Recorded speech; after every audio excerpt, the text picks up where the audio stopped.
ดขึ้นมาบนเป้าหมายแห่งการเผยแผ่ความดีนำความดีไปแทรกไว้ในจุดที่มีความดีไม่มากค่อยๆเจือจางจนกระทั่งความไม่ดีนั้นหายไปเหลือแต่ความดีหรือมีดีมากกว่าไม่ดี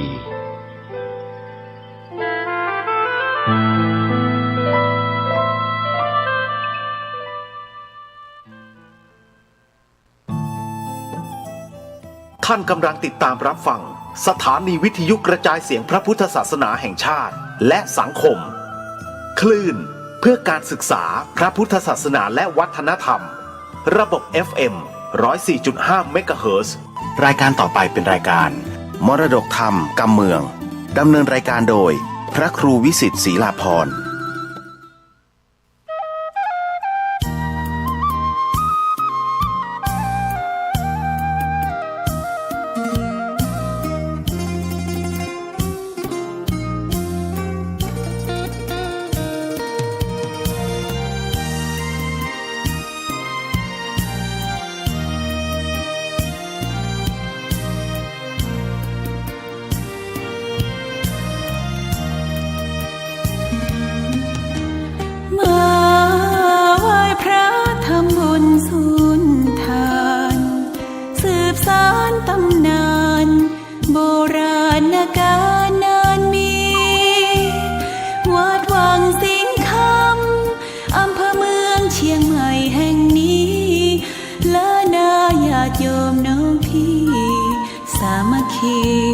ร่วมทานร่วมทุน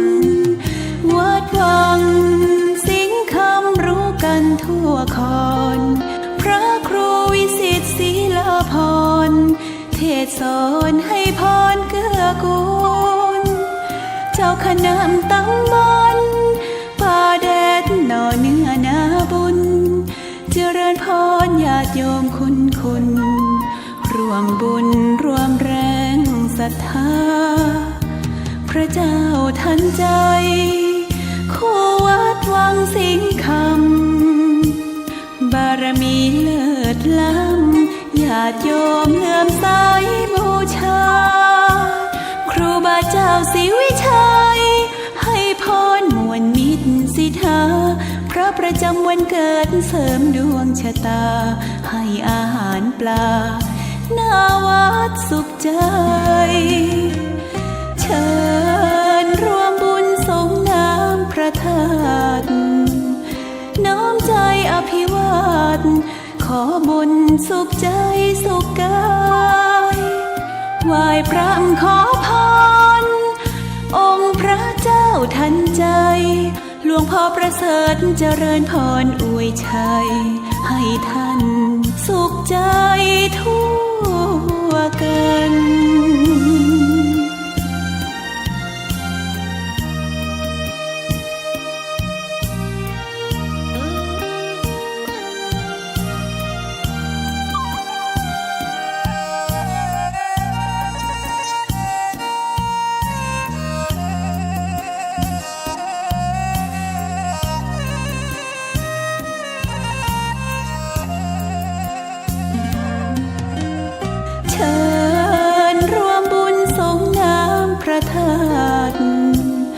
น้อมใจอภิวาทขอบุญสุขใจสุขกายไหว้พระขอพรองค์พระเจ้าทันใจหลวงพ่อประเสริฐเจริญพรอวยชัยให้ท่านสุขใจทั่วกัน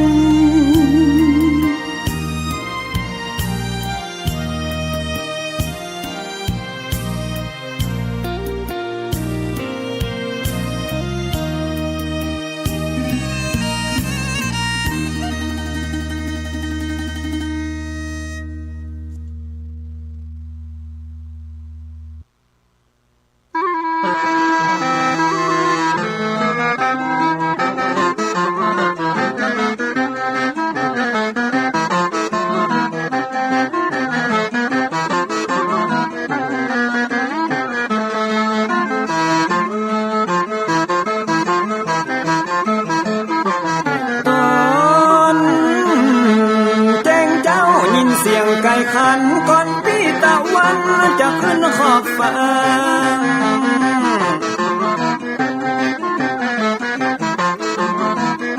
จะหันแสงทองทอแสงเจิดจ้าจัดการล้างหน้าอาบน้ำแต่งตัววันเริ่มต้นใหม่อย่าได้วันกลัวอย่าได้ขุ่นมัวกังวลโศกหอน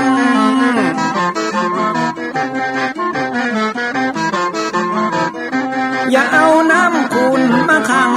คอนอย่าเอาน้ำฮ้อนมาลวงหัวใจฮ้อนอ้วมอารมณ์ขุ่นคองมาตอนรับวันใหม่นี้น้องของได้น้อมเอานำทำคำสอนของพระชินวรประเสริฐเลิศล้ำ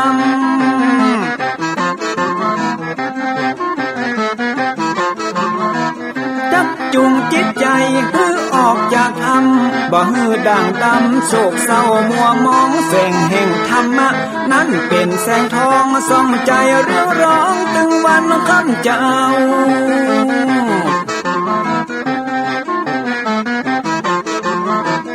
เอาศีลมานำเอาธรรมมาเฝ้าคือจิตใจเฮาจุงเย็นฝ่าฟันทุกเห็นต่อไปหน้าจะบ่ไหววันแต่หนึ่งเจิญพี่น้องมาฟังรายการธรรมะเบิกบานตอน6 โมงเจ้า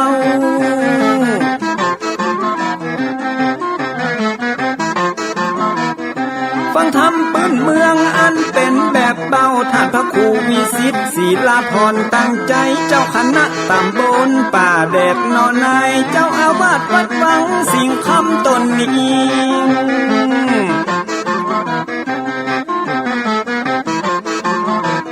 อนุรักษ์ของเก่าล้านนาก่อนกี่คือลูกหลานเฮาตีเกิดมาใจกันรักษาของดีเก่าเกลือได้อยู่กู้ถิ่นล้านนาฟังทำแล้วของแผ่วจิตใจเหมือนป่าอยู่ในนาทีนั้นนาม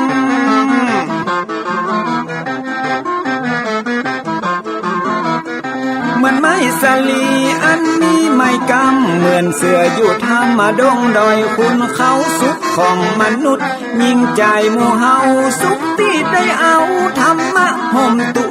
ม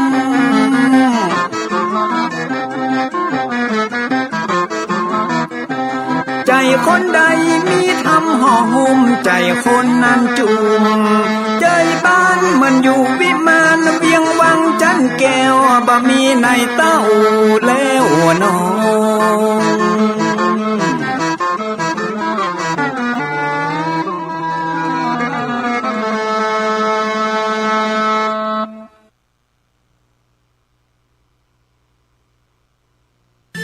ก็ขอยกมือ10 นิ้วกราบนอบน้อมอย่างพระติรัตนแก้วเจ้าตั้ง3 ประการอันมีพระพุทธพระธรรมพระสงฆ์อันเป็นสรณะที่เปิ่งตีเคารพนับถืออันสูงสุดในชีวิตกราบคารวะแตบไต้ไหวสาปารมีธรรมพระมหาเถรานุเถระเจ้าคณะพระสังฆาธิการภิกขุสงฆ์สามเณรจุตนจุองค์โดยความเคารพเจริญสุขเจริญปอนปอออกไม่ออกศรัทธานาบุญถิ่นจองห้องวัดจุหนุ่มเท่าใจยิงก็ขอน้อมต้อนรับทุกท่านเข้าสู่รายการมรดกธรรมกำเมืองและสาระธรรมกำเมืองต่างสถานีวิทยุกระจายเสียงพระพุทธศาสนาแห่งชาติและสังคมคลื่นเพื่อการศึกษาพระพุทธศาสนาและวัฒนธรรมคลื่นพระพุทธศาสนาและจริยธรรมส่งสัญญาณออกอากาศต่างสถานีวิทยุวัดฝ่ายหินตำบลสุเทพอำเภอเมืองเชียงใหม่จังหวัดเชียงใหม่ในระบบคลื่นความถี่ FM 104.50 เมกะเฮิรตซ์ สถานีวิทยุคลื่นพระพุทธศาสนาและจริยธรรมในความอุปถัมภ์ของมูลนิธิพระบรมธาตุเจ้าดอยสุเทพส่งสัญญาณกระจายเสียงในระบบคลื่นความถี่ FM 96.0 เมกะเฮิรตซ์พร้อมกันนี้ก็ขอยกมือ10 นิ้วกราบถวายการต้อนรับและเจริญพรต้อนรับครูบาอาจารย์ท่านเจ้าพระเจ้าประสงค์องค์สามเณรตลอดจนพ่อออกแม่ออกศรัทธานาบุญอุบาสกอุบาสิกา FC แฟนรายการทุกรูปทุกท่านที่ได้เข้ามาติดตามรับชมรับฟังทั้งภาพและเสียงการไลฟ์สดทาง Facebook ไลฟ์ของสถานีมรดกธรรมวัดวังสิงห์คำ Facebook ไลฟ์ของธรรมะคลายเครียด Facebook ไลฟ์ของธรรมะภาคเหนือ Facebook ไลฟ์ของอาจารย์พระครูสมุวิศวัตรวรกิโจ Facebook ไลฟ์ของทีวีวัดฝ่ายหินตลอดจนหน้าจอ Facebook ไลฟ์ของ FC ญาติธรรมแฟนรายการทุกท่านที่ได้เข้ามาแล้วก็เมตตาแชร์เสียงธรรมแชร์เสียงบุญนี้ไปยังกลุ่มเพื่อนๆของท่านกราบขอบพระคุณท่านผู้อำนวยการสถานีเจ้าหน้าที่ช่างเทคนิคทุกสถานีขอบพระคุณญาติธรรมทุกท่านที่ได้ให้กำลังใจรายการนี้ดำเนินโดยกล่าวกับผมอาตมภาพ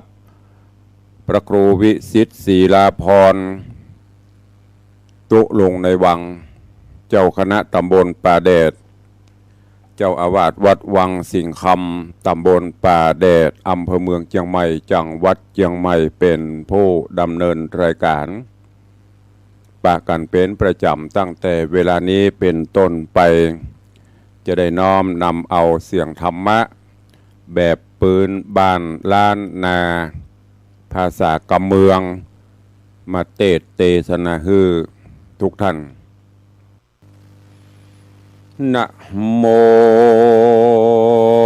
ตัสสะภะคะวะโตอะระหะโตสัมมาสัมพุทธัสสะ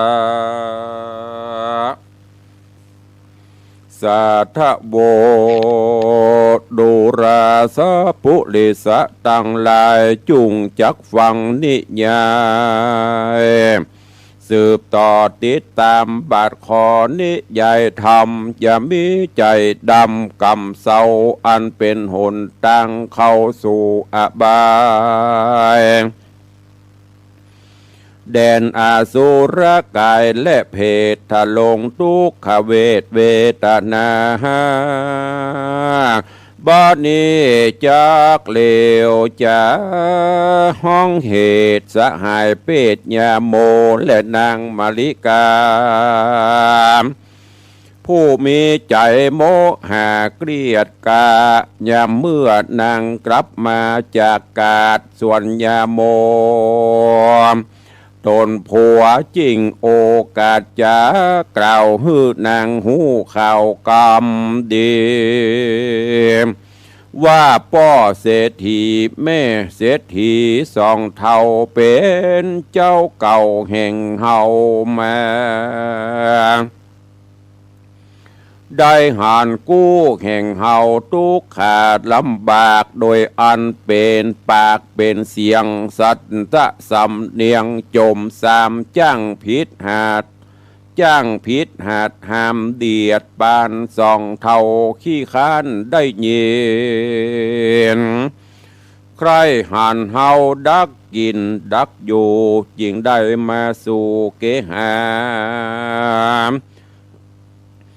เอาคำขาเอานิขาคำมาจ่ายจังโดยกำอ้างไปลายว่าจักแถมหัวควายจังมาตั้งพื้นแผ่นผ้าครัวใบฮือสองเฮาโอดใจ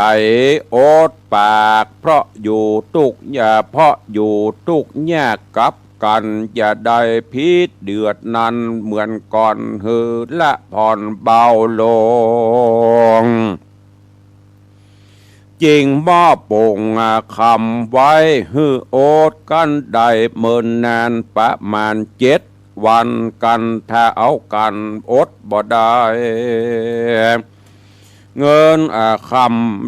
คำดวงใสก่อนนี้อย่าดักลี่เก็บจุงฮือนำคืนเล่าส่งคืนเก่าเดิมอ่อนว่ากูนี้ใครสอนใครสั่งฮือลูกน้อยดีดังบุตตาตั้งอยู่ในศรัทธายังเจืออย่าอยู่เบื่อพิษเถียงกันว่านาตีนานางมาลิกาใครหูแน่ว่ากันมีแต่ดังกำจาจุงเอาคำนั้นมาให้ดูก่อนบอทาสุกซ่อนไว้คนเดียวส่วนอย่าโมจริงจะเลวบอกน้องว่าอยู่ในห้องนอนในขอกินเข้าง่ายก่อนเตอน้องพี่จักเอาออกมาฮืดนางหานคะแนนว่าสองเฮาพี่น้องอย่าได้ผิดเถียงทองแถมซ้ำกันฝ่ายได้เหลือล้ำก็หือฝ่ายนั้นอดเอาเม่นกรรมนักเบาประหลาดจุงอนุญาตอภัยนางมาลิกาไม่มาดให้ขนาดเหลือใจจากกรรมวายห้องด่าว่าเฮ้ยสันดานหมาไปอู้กับหมาปุ้นเตอะคนสั่งมาง่าวเสอะอยู่ตังวานจักฮือกุมกันได้7 วันบึดนึ่งว่าบ่ฮือพิษเถียงกันแถมซ้ำมาอู้อย่างนั้นภายในจักฟังตันเป็นแต่มานญาติง่าวมาหูข่าวได้เงินคำป้อยมาจากกรรมเด็กยอเป็นกรรมเจียนป้อเมืองกาตีนั้นยาโมตนเป็นผัวก็มีโมโหเกลียดกาจริงด่าตอบนางมาลิกาว่ามึงนั่นแหละนะง่าวเสอะกำอูมีปะเลอะมึงบ่จ้างอู้ขายเอาแต่กรรมในใจกล้าสวกมาจาก อู้อวดตัวดีด้านเป็นเศรษฐีด้วยเจตนาดีอวงของใครหือพี่น้องสองลาอยู่ตัวกันมาราบรื่นตุกเมื่อชื่นเจยโบเจยบานสุขสำราญไรมองขีจริงเอาคำดีมาจังหือบ่ได้ซื้อหากปันได้ต้านมาจังจะต้านมาจังใจยิงบ่หือผิดการอดไว้7 วันบอดใดต้านเอาฮือใจจะเอาต้านเอาฮือง่ายใจตัวมึงบ่ได้ยินดีแม่ยิงมองขี้ใจถอยจริงเป็นบาหอยบาน้อยดังนี้กะมึงเฮยปันดังนางมาลิกาผู้เมียแป่งตาเพียอุพริบัดนามันนี้ทะลิใจบาปซ้ำจากกรรมหยาบเหลือแหง ว่ากูนี้หัวแข็งใจกล้าบ่น้อยนาแก่คนได้บ่ถ้ามีไผมาจังมากล่าวอ้างเลือนลายมาเตือมแถมงัวควายมาจ้างกูนี้บ่อ้างเจือฟังบ้านคนขี้ค้านได้ยินเขาพิษกันก็เอามือตื้อตันหูสองข้างบ่ถ้าเอาคำมาใจจ้างกูนี้บ่อ้างยินดีเขานี้เป็นเศรษฐีมุนมังดังกูนี้นาเพียบเหมือนจาดอ้างมากินขี้กันบหันใส่ขี้กันบ่เลียก็ดียาโมและนางมาลิกาสองผัวเมียเขาถมเทียพิษเทียงกันตั้งแต่เจ้ายันเทิงควายเข้าไงก็บ่ได้หักเลือดเขาด่าเดือดไปมากันอีดหิวก็เลิกลากันต่างคนก็ต่างหนีออกแอวไปสวกแสวบ้านตกวันออกวันตกวันออกข้างคอกใต้หนเหนือสันนี้ก็มีแลถึงวันลุนรงเจ้าส่วนยาโมตนผัวจิ้งเอาคำก้าจังไปส่งคืนฮือแก่เศรษฐีสองเท่าเล่าไข่แต่เก้าดำอันเมฮือแก่เศรษฐีสองเท่าได้หูจุประการแล้วก็ลนลานเดินมอดใหม่หาของอันใดจะกินก็บ่ได้จิ้งแอวไปขอกินเข้ากับบ้านเหนือเฮือนไตมากินใจเมาวินเดือดไม่ปั่นบามาก็แต่นายจะว่าจักไปเอวหายังเตโจอันเป็นเสียวบัดเดียวนี้อยู่ต่างใดมันจักไปขอกินเขาเหมือนดังคายาโมนี้เก่าจากันยาโมขานิ่งใจ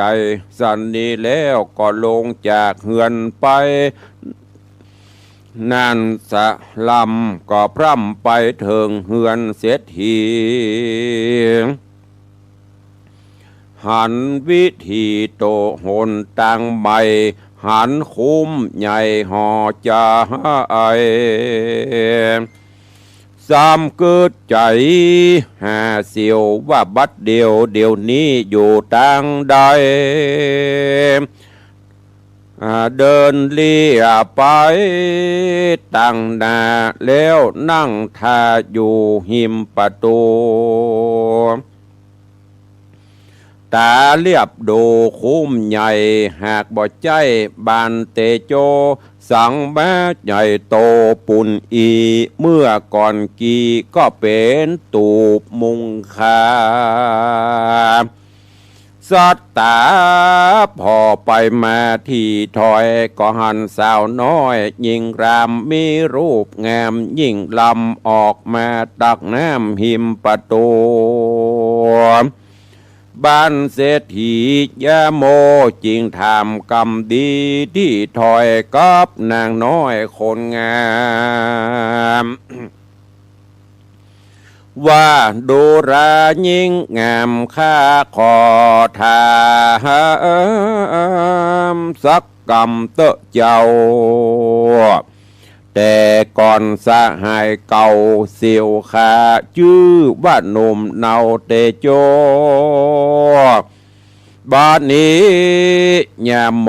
คือว่าตัวข้าบ่ใจหันแน่เมื่อบ่ได้หันแน่เหมือนมาแต่ก่อนเขาเคยอยู่ตัดที่นี่บาดเดียวนี้ปล่อยไปอยู่หนใดจะว่าอ่านยามนั้นนางหนุ่มน้อยนงไวจริงภาษาไหลตอบกันว่าตนต้านดุกที่ใดมาพอดูกาสาผ่อนพาก็ปุดขาดหลังแน่ลุยลายลอยว่ามาเป็นใจเจ้ายาโมอันเป็นเสียวแห่งเตโจตันเจ้าขอเชิญเข้ามาสู่ไปในเตโจเจ้าบานมั่งนั่งอยู่บนเฮือนปูนแลนายามนอนยามโมรีบเอาตัวขึ้นเฮือนไปโดยมีใจผ่านยานกอยฟู่อูจาปากตานเหมาะมอบแมบอยู่หิมจานเมื่อก่อนนั้นก็ตุกผ่านลำบากเสมอกันทุกสิ่งบัดนี้เจ้าเตโจจริงกราบได้เป็นดีมั่งมนเป็นเศรษฐีตุนเต้าเข้าข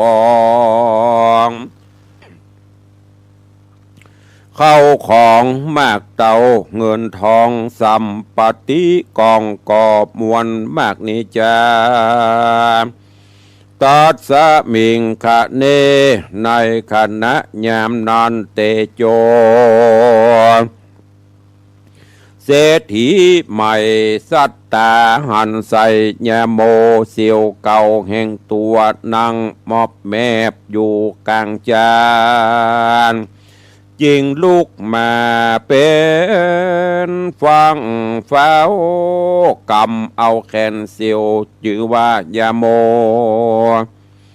เข้าไปนั่งอยู่ที่เดียวกันส่องสะหายชื่นชมกันมากนักจริงนำอาหารอันปานีตมาเลี้ยงยาโม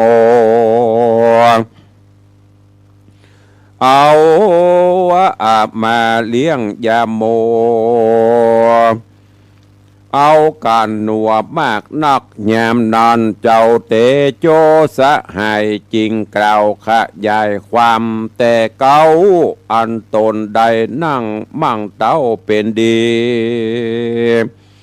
กลายเป็นเศรษฐีบุญใหญ่อันตนและเมียได้กระทำมา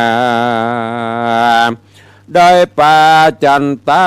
เมียเกี่ยวเข้าไปป่าเอวสะแวงสอดล่าดงพรายตามดังตนไปจุแห่งตามหิมแอ่งน้ำวังบนกันว่าเสียวจักโอดโดนเหมือนดังคากันนางหนุ่มเนาจันตาไปปฏิบัติกับนางหนุ่มเนาจันตาไปปฏิบัติมานิดเล่ายาโมเจ้าสะหายก็จักสบายดังคาเตเลนาเสียวเฮยปุณณติวเศษในวันลุนรุ่งเจ้ายาโมก็บอกเฮอน้องเนามาริกาว่านางจุงแต่งดาเข้าห่อสะเบียงตั้งต่ออาหารเฮาจักไปสู่ลำธารหาดน้ำเถิงแหล่งข้ามจริงปิกขึ้นมาจัดแต่งดาไปก่อนกาและไก่กันใดป้าตัวใหญ่เฮาจักจัดแบ่งไว้ไปขายตามกำเตโจสหายบอกเกคาคือนางจัดดาเอาไป ตั้งมีดพระเกี่ยวไก่เกี่ยวไก่ป่าเดินดงกูปีจักษะบาจักษะไปทงห่อเขามาลิกาน้องเนาตามไปการอีดอ่อนตีไหนก็ยังอยู่หันก้อยบุบุญดันดังนางจันตาอดสาหะไปหาป่าก่อป่ากังเถิงที่ดอยก้อยหยอบย่างเอาแหงแล้วก้อยลงงมเอาแหละนะว่าอันการมาเถิงวันลุนรุ่งเจ้าจัดแต่งดาเข้าใส่ถงเอากันลงเหือนไปใจเข้าป่าไม้ป่าใหญ่ดงไพรเถิงที่ในเป็นป่าก็เอานางล่าเตียวจรบุญโคคอนนอนตาเดียวดันป่าเทาวันเครือเข่าวันเกาะนองน้ำเจียวจองสะเลสลามหัวทิมต่ำโคแย่น้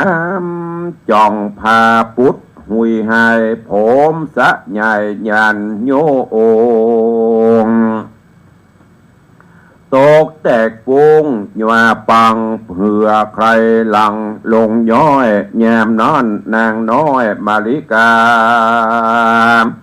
เกิดโกธากาเกียรติจ่าส้มเสียดบ่ปุ่นฟังว่าโหโอยนอตายกูตายละกาผีปูผีห้าตายไว้มึงเอากูมาไกลอย่างที่นี่เองการกูหูเสียอย่างอีกูตึงบ่ตวยมึงมาจักมาแอวซะปูซะปาบ่ใจกลางต้งกลางนามันจะมีป่าสั่งมาอยู่นี่กลางเส้นนี้บ่ใจโหนตังคนกูนี่อดทนบ่ได้เอากันแม่บุบุญคุ้มไม้เกล้าผมกูเฮียลุยลายเปียป่ากอป่ากังเปื้อป่ากอป่ากังนี่แลกันหนตังดีลงเป่งลึงตัวกูตึงบอกว่าสางเหือใครปุปังน้ำซ้ำมาจ้องหลังจ้องหลังจ้องกลเมื่อใดมันจะปนหนตังผีห้าตายวายพอเสือมาคบหัวหื้อตายปูห้ายาโมพีบามึงสั่งบอตอบตาตัวกูมึงสั่งมาดักอยู่คนเดียวนางมาลิกากลมเกี่ยวเกลียดกราห้องเอิ้นดายาโมมันโก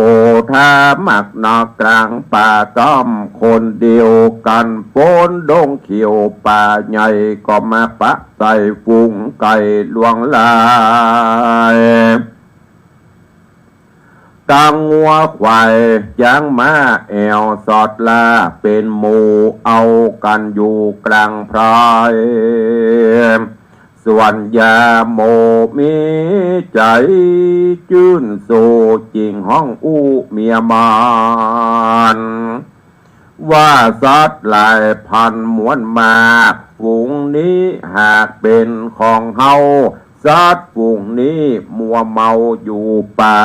เอวสอดล่ากินกายนางมาลิกานางจุงไปไล่ตอนเฮือไปค้อนอยู่เฮือนเฮาเตอะเนอน้องเฮย ยามนอนนางมาลิกามันโกธามาแต่เจ้าแต่ยามอันเข้าสู่ดงน้ำเดียวมาตามตังลงได้ยินยาโมห้องโศกเสียงส่งมาว่าฮือใส่ว่าฮือไล่สัตว์นานาเป็ดไก่ตังปุงหมูว่าหมูใหญ่งัวควายจางมาไล่ไปสู่คอกอ้างว่าสัตว์ออกมากินไก่ฮือต้อนไปสู่คอกเจงจริงเล่งบอกว่าดูลานางเฮยจุงเล่งไล่เลยเป็ดไก่นางจุงไล่ฝูงวัวควายจางมาโล้นลายโล้นลายหลากสัตว์ฝูงนี้หากเป็นของเฮาจริงหือเมื่อสู่บ้านเฮาเตอะว่าอ่านนักส่วนนางมาลิกาได้ยินกำผัวมาจ่าซ้ำดังอันความโหดแต่ก่อนนั้นบ่เบาบางนางมาลิกานางจริงเอิ้นด่าว่าปู่ห้าผีจังไรกูตึงบ่ไปไล่ล่าบ่ใช่ว่าเป็นของพ่อแม่ฝูงสัตว์ป่าแต่ดงดอนมันบ่หอนจักไปสู่เล้ามันบ่เข้าสู่คอกเก่าเมืองโคนปู่จาดสัตว์หน้าโขนอู้กลับมากินขี้อย่าอู้อย่างอี้ปู่หน้าเง่ามึงเฮยว่าอันยามนอนฝูงสัตว์หลวงลายดังวัวควายจางมาจริงไล่เข็นคาเอาเข่าควิดสองผัวเมียเล่นริดหนีหิวอ่อนเล่นหกคำม่อนดอยลงมาถึงโป้งน้ำตองมารอดห้องนองหลวงจริงบอกนางเมียมาลิกา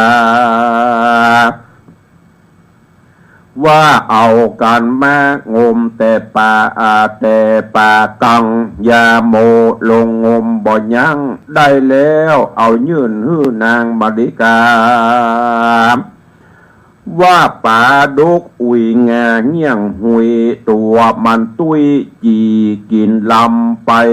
นาแถมสักกำก็ปะหันป่าดุกอุยดุกดันว่าเป็นป่ากังขี้ค้านนางอย่ายันจุงงมเอา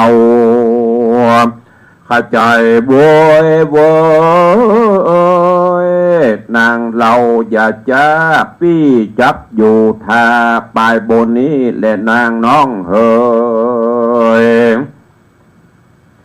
ที่นอนนางมาลิกานางเมียแป้งตาเพียเอิ้นด่า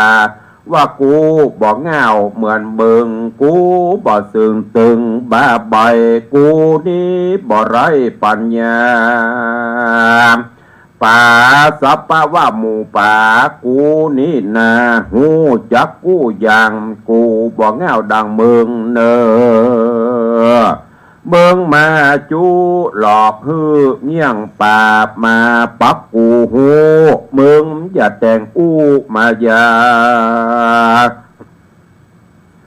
กูนางมาลิกาพญาปุบตกกำลงกำจุภัยโดยง่ายมาปุนดีนายดีจังว่าอ่านยามนอนสองผัวเมียก็บ่ได้สั่งสักสิ่งก็จริงเอากันวิ่งหนีไปสู่หนตังไกลห้อมโหโอดอยหลิงโจยผ่าโจนก็มาปะใส่อาหารก็มาปะหันใส่ผ่าตันหูบจ้างนอนมุกมูอยู่ข้างดงดอยยาโมเล็งลอยเล็งก้อยทวนทีจริงเปียงขึ้นบนคอแล้วก็มาห้องเอาขอและค้อนว่าจักขี่ต้อนไปเหือนเฮา ยามนอนนางมาลิกาก็ซ้ำห้องด่าว่าปู่ห้าตายไวมึงใครมาตายกลางป่าผีปกกะลงล่าคบหัวมึงบอกว่าพิษผีป่ามาอวดตัวว่ามึงนี่ดีกำหูมึงบ่มีสักใดบ่มีเต้าไปนิ้วก้อยผีอีก้อยจุงมาหักคอว่าอ่อนขนาดยามนอนโกลาโหนก็เกิดกองผีปกกะลงห้องพงพังส่งเสียงครั้งมาไกลลวดเลยไล่กินข้าวลวดเอากันเล่นผ่านี้กัวจีวีปูดขาดมรณะดิ่งตายกลางดงไพรเด้าขอกเอากันรีบเล่นออกจากป่ามาถึงต้าสละนองเป็นบวกวังของพญานาคแย้มนอนนายาโมตนผัวมาปะหันบัวกับไม้อันเตโจเสียวละไว้เดิมอ่อนเฮิงปางก่อนเดิมตีจริงจะกำดีอ่อนอ้อยว่าดูรายอดซอยมาลิกาสละหนองนี้นาผาเสิดดูลำเลิศนักหนาสองเล่าลาพี่น้องจักอยู่ฮะน้องหลวงลายปี้เสาะไซเอาเปื้อเสาะไซเอาเงินคำมาลิกานางเมียซ้ำมาด่าใหญ่ว่าเมืองนี้แง่วใบไรพระญาน้องนี้นาใหญ่กว้างกันนาสูดอ้างเจนตาหาเมื่อใดแลนามันจักแห่งบ่ใจยามแรงและพอบ่หันฟังหันหิมมึงเอาแบบเอาปีมที่ไหนมาโอคนบ่มีพญามายามาอวดโอมาจากผู้กับคนมีพญาเมืองนี้ปาลาจาติสัตว์หน้าคนมึงเกิดเป็นคนดังอีเหมือนหมาดำกีมองกูบ่ปองฟังกำมึงแถมซ้ำปอสองและนาตาในการละยามนั้นนะอันว่าพญานาคได้ยินกำเขาเมียผัวมาเทียงกำนัวมาเถียงกำหนวดละล้วนเป็นกำบ่ม่วนหัวใจจริงเปิบจริงเปิบไล่ขับจำเนมเล่นลาดดงรีป่าไม้เสียงร้องไวอดเอาเล่นต่อเต้าแดนป่าไปลอดกะว่าเฮือนแห่งเขาก็มีวันนอนเลยนะตาโตปอดหาญะเลกแต่นอนมารุ่งเจ้ายาโมโศกเศร้าหัวใจจริงรีบไปบอกกล่าวเกเตโจเสียวเก่าสหายว่าข้าและมาลิกานายเอากันไปสู่ป่าเมื่อวันวาบ่ได้สั่งมาสักหน่อยหันแต่ผีอีกอยกะพงตั้งผีปกกะลงพงภายจักดาตายกลางป่าเอากันถอยล่าเล่นคืนมาเถิงด้อยผาเป๊ะใหญ่มาหันใส่นองหลวงป่าปั้นปวงเป็นหมู่มารวมอยู่หลวงลายตู่กูหมายว่าจักหาส ซ้ำไปปะใส่งูใหญ่เล่นเลื้อยไล่ขบตัวเหลียวหลังพอดูตัวใหญ่เต้าสากลาปันยินอัศจรรย์และกลัวนังหัวปอยะยันตัวมันบ่ใจน้อยเหือใครไหลหลังย้อยอีดบ่น้อยหิวใจจริงบ่ได้อันใดมาสักสิ่งและนะเสียวเฮยนายกันนะยามนั้นเล่าเจ้าเตโจย้อยแย้มไข้หัวบอกกล่าวจริงลูกเตียวเขาเหินโตนโดยใจใส่อินโดสะลีบุญจูสะหายเก่าจริงกำเอาคำบ่เศร้า50 บาทมายื่นปันแกยาโมว่าตัวจุงเอาไว้ใจกินใจตันเตอะเนอเสียวเนอแย้มนอนยาโมฮับเอาคำมาแล้วก็อำลาเสียวแก้วเตโจเตียวย่างโซเสพมาถึงบ้านจริงบอกตันมาลิกาว่าวันนี้ไปหาเตโจสะหายเสียวโพดภัยอินดูบลักตูผู้ยากเสียวนี้มีกุลมากเหลือหลายจริงปันได้เงินบาทมนุษยชาติคนดีกันเป็นดีมีห้างเสียวนี้บ่จ้างลืมคนตามวิบากบ่จ้างลืมมาคนหันเฮาทุกจนตุกยากตามวิบากภัยมานจริงเอาเงินปั่น50 บาทเหตุวันพวกนี้นางจุงไปกาดเอวละลาดซื้ออาหารต้องเข้าสารและเสื้อผ้าเหลือกว่านอนนาเอาซื้องัวควายมาลิกานายก็ฮับเอาเงินนั้นไปใส่หม้อแล้วก็เอาผ้าพื้นผ้ามาคาดต่อไว้เป็นดีราตรีญาในลอยถีกลางคืนนั้นเงิน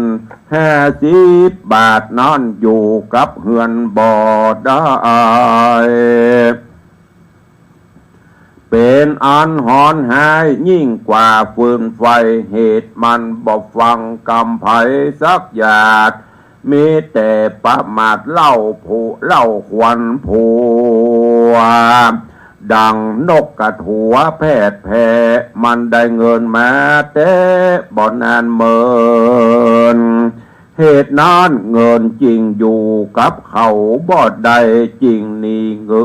จริงนี่ขึ้นไปหานางจริงนี้ขึ้นไปหานางจันตาญาเมื่อรับลูกมาเมื่อเจ้าญาโมเข้าไปพอดูเงินมันเหินหนีไปไหนบ่เหลือสักบาทปันดังจักขาดใจตายนั่งกลืนน้ำลายตัวเก่าเอาหัวเข่าเจ็ดน้ำตาปนดีสั่งกาใจเต้ไปจริงรีบสอดใส่อย่าปาโลไปบอกแกเสียวเตโจเกี่ยวไทยว่าเงินอันเสียวปันไว้วันว่าบ้านนี้นากาดกาให้ซอยจักมีคนพกกอยลักพอก็ว่าบ่หันมีใดอยู่ในหม้อให้เอาผ้าหุ้มไว้ปอยนี่ใดกลางคืนจักเป็นสันใดเล่าจ้ายามนอนเตโจจริงเลียวจ้ากับนางลาจันตาว่าจุงเอาเงินมาแถม50 บาทตั้งแรกแต่นี้ไปข ขอสหายอย่าได้ประมาทจุงเอาใส่หม้อไว้แล้วเอาผ้ามาหุ้มคาดพันแข็งนอนรับเยงพกพอก็จะหันต่อสายตาหันโจละมันแก่นก็จะหูแก่นความจริงแล้วรู้จริงยับหือใดคนนั้นแหละผู้เอาไปแม้นจะเป็นภัยคนใดก็อยู่ในเฮือนเสียวหัน50 แถบก่อนแน่นอนมันบดมันใดลักย่องเอาไปยาโมเสียวบท่าสงสัยเพราะเหตุว่ามันเกยใดบ้านนี้เอาเงินฮื้อแถมใหม่ลองดูยามมายาโมฮับเอาเงินมาแล้วก็เอามาใส่หม้อคาดไว้เหมือนดังเก่าเดิมอ่อนกลางคืนนอนพกพอจักหันจักฮื้อหันเจงต่อแต่มันยินอาจสะจันหลายหลากหันแล้วหากตกใจ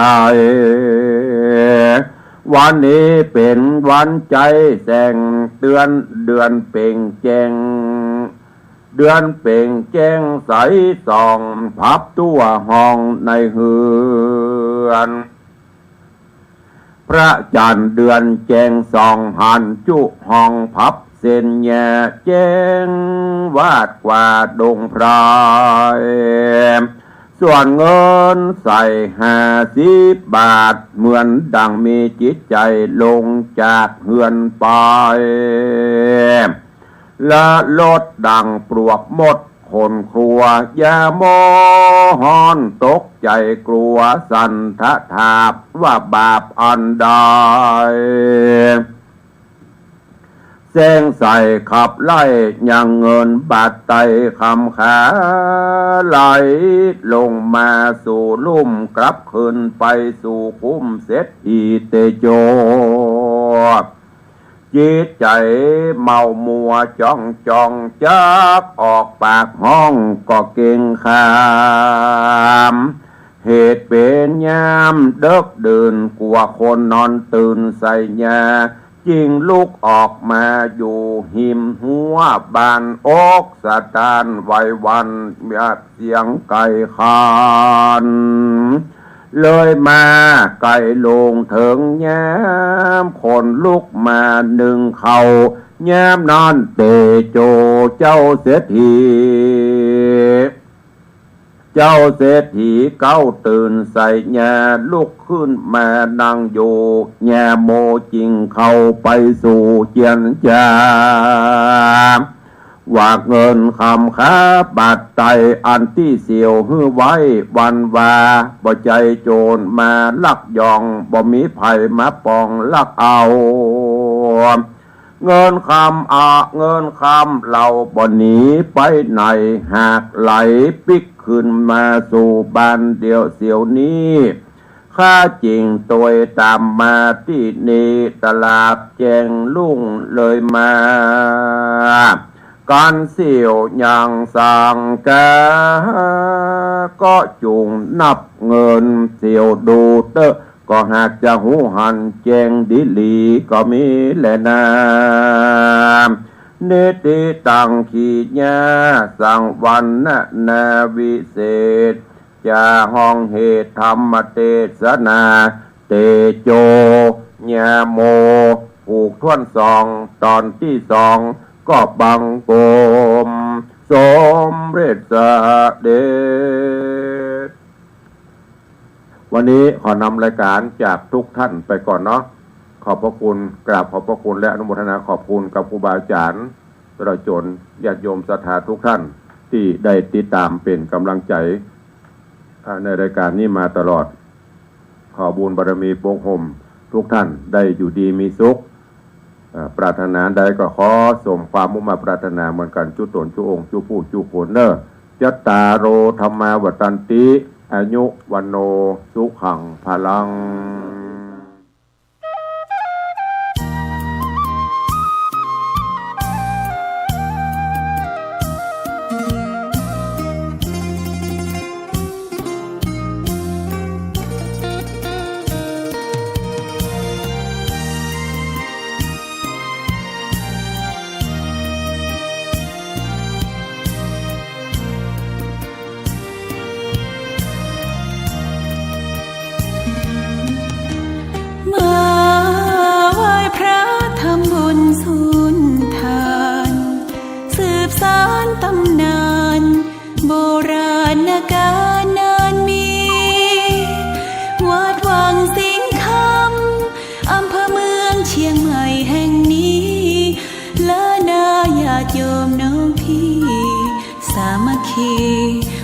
มทานร่วมทุนวัดวังสิงห์คำรู้กันทั่วคอนพระครูวิสิตศิลาพรเทศสอนให้พรเกื้อกูลเจ้าคณะตำบลป่าแดดหน่อเนื้อนาบุญเจริญพรญาติโยมคุณร่วมบุญร่วมแรงศรัทธาพระเจ้าทันใจคู่วัดวังสิงห์คำบารมีเลิศล้ำญาติโยมเลื่อมใสบูชาครูบาเจ้าศรีวิชัยให้พรมวลมิตรสิทธาพระประจำวันเกิดเสริมดวงชะตาให้อาหารปลาหน้าวัดสุขใจ